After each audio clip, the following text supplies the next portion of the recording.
шүүмжиж байгаа асуудлууд нь хуулийн засаглалд хэрэгжихгүй байна. Шудраг ус төрийн албаны ёс зүй алдагдсан талаарх бодол ихээхэн байр суурь иргэдэд тулгуурлаж байна.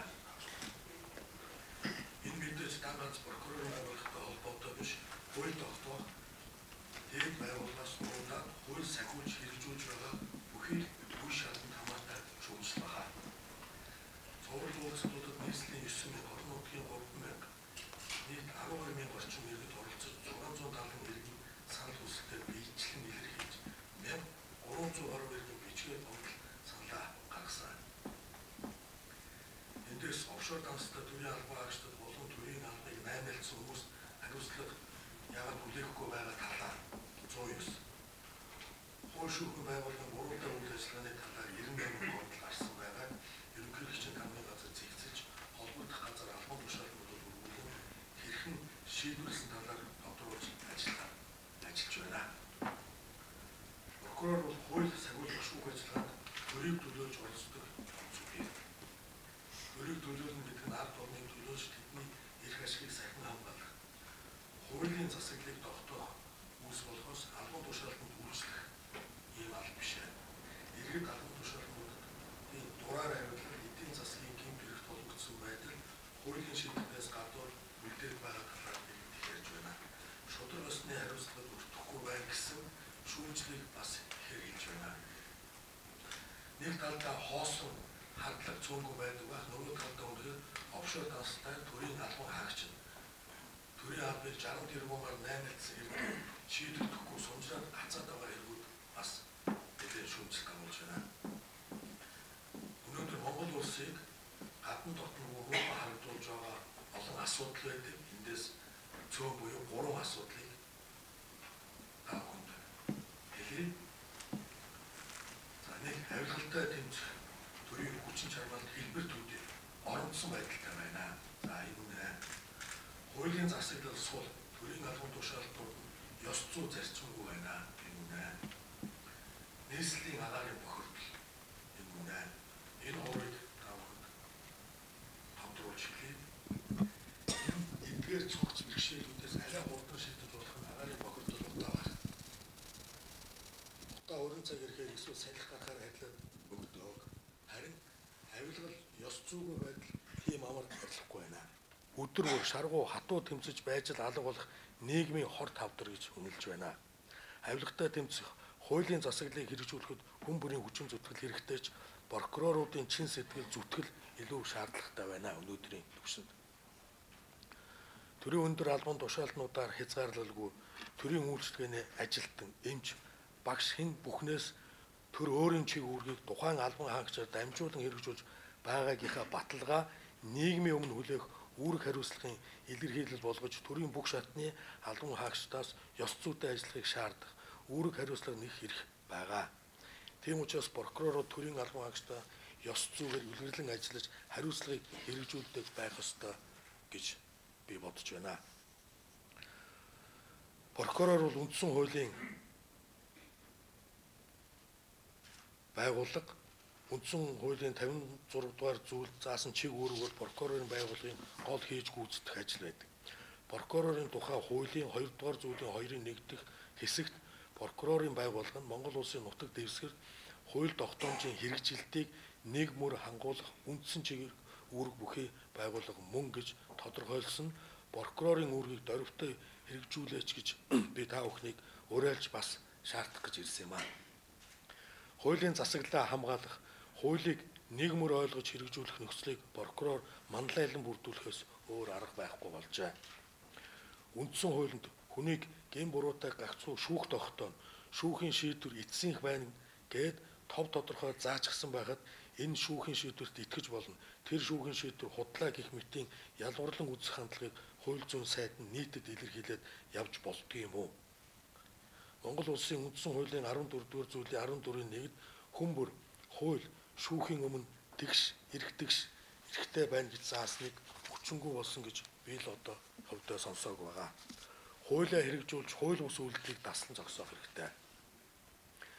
Энд шүүх прокурорын байгууллагууд яагаад хүлцэнгүй хандаад байгаа, яагаад зарчмаа хуулиа хамгаалахгүй байгаа талаар би илэрхийлэх гэсэн юм аа. олон нийтэд маш буруу ойлголт үнэлэмж үүсэт байхад яагаад таг дуугаа суугаад байгаа юм бэ?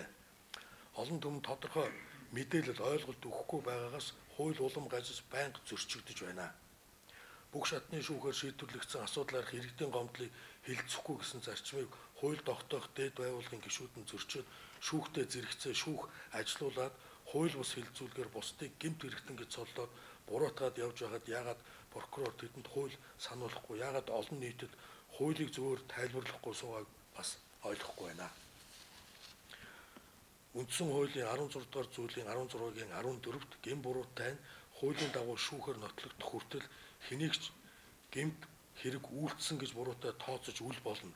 Гэмт буруутны ял зэмлэлийг түүний гэр бүлийн гишүүд төрөл саданд халдаан хэрэглэхийг хориглоно гэж тодорхой заалт байдаг. Энэ заалтыг ч гэсэн та бүхэн бас хамгаалж зориг байх хэрэгтэй. Төрийн нэрийг барьсан, төрийн өндөр албан тушаалтангууд тодорхой сэтгүүлчид мэдээллийнхнийг цуглуулад тэр чуулгаач энэч луурчин гэж дураараа цолж ялж байхад хууль сахиулах байгууллага хамгаалах үүрэгтэй байгууллагууд яагаад дугаа суугаад байдаг юм бэ? Мөн хэлэхгүй өнгөрч болохгүй нэг хэрэг байна.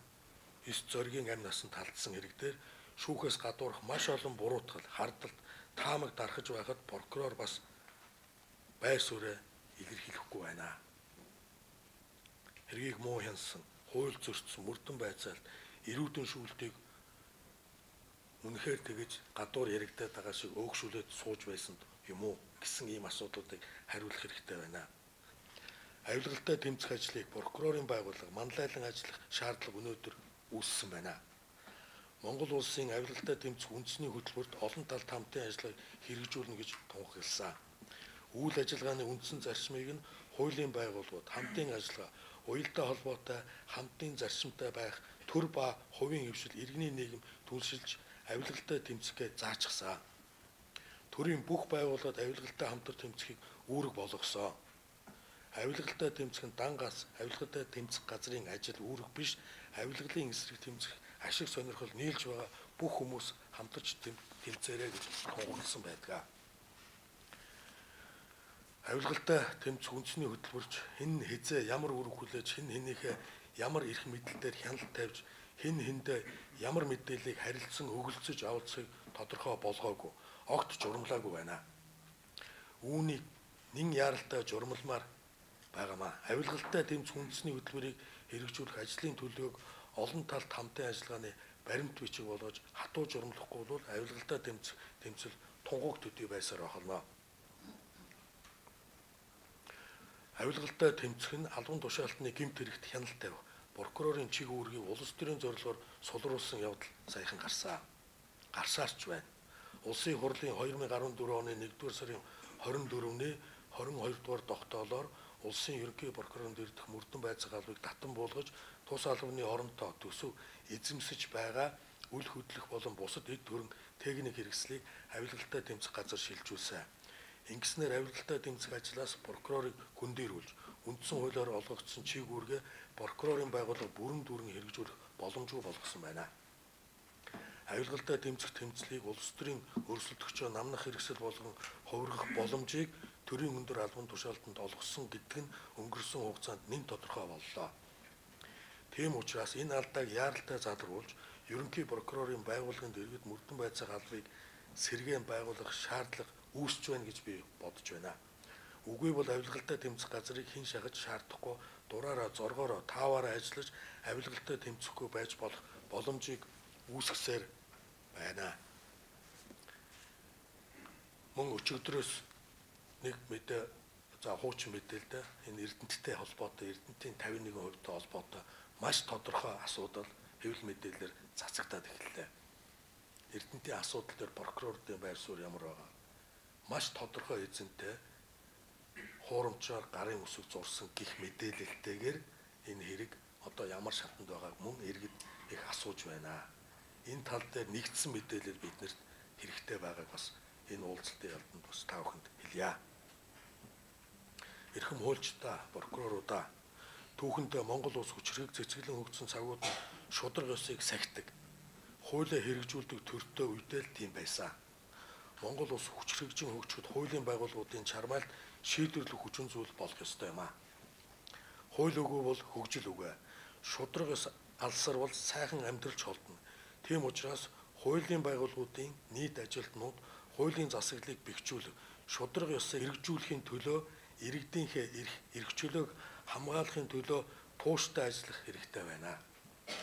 Та нарын тус эх орон ард түмэн чухлаар шаардж байгаамаа. Ард түмэн чинь хуулийг ёсчлон биелүүлж, гин буруутай этгээдийг хөрөнгө мөнгө, албан тушаал нь аль нэг байдлаар нь алга үзэхгүй, ял завшуулахгүй байх шудраг шуурхай ажиллахыг та бүхнээс хичээнгүйлэн хүсэж байна. Ингээд зөвлөгөөнд амжилт хүсье. Мөнх тэнгэр ивэж Монгол оронд шудраг ус үрд цэцгэлэх болтугай. Баярлалаа. Гэт саяын өгнүүдэд та бүхэн маш тодорхой баримттай та нар шууд сонсоод ойлгож байгаа зүйлүүдийг жишээ дурдж оруулсан байгаа. Энэ тал дээр ингээд анхаарч ажиллаарай гэж дахин хүсэх гээд байгаамаа. За баярлалаа Монгол улсын ерөнхийлөгчд. Бас прокурорын байгууллага томилсноос 2 дахь удаага бас ирж бид нар өөр чиглэлд өгч байгаа асуудал бол Монголын прокурорын байгууллага одоо Монгол улсын ерөнхийлөгчийн өөрийн баримталж байгаа, хийх гэж байгаа зүйл ямар их одоо үүрэг оролтод оролцох ёстой вэ гэдгийг бол нэг одоо онцлж байгаа ийм асуудал гэж бид нар ойлгож байна. Ингээд таны одоо саяны өгсөн үүрэг чиглэлийн дагуу үнэхээр бидний одоо бас нэг загас шиг дуугаад байгаа энэ асуудлаа бас засах, залруулах үнэхээр одоо хуульгүй юм шиг энэ дуртай нэг нь одоо шүүхийн шийдвэрийг одоо шүүмжилж яадаг, буруу зуруу гэж ярьж байдаг, энүүгээр тэгээд бүхлүүдэн хуулийн байгууллагыг чиглүүлэн ажиллуулж байгааг хэмжлэн ийм одоо босромгүй үйл явдалтай бол бид нар бол тэмцэх болно гэдэг бол танд хэлэх байна. Ингээд Монголын прокурорын байгууллагад хурж ирж одоо итгэл үзүүл бас Монголын төр, Монголын ард түмний одоо илгээж байгаа илгээлтийг бас бидэрт бол хэлж одоо үүрэг чиглэл өгсөн явдал танд баярлалаа. Таны цаашдаа ажил үзэж одоо өндөр амжилт хүсье.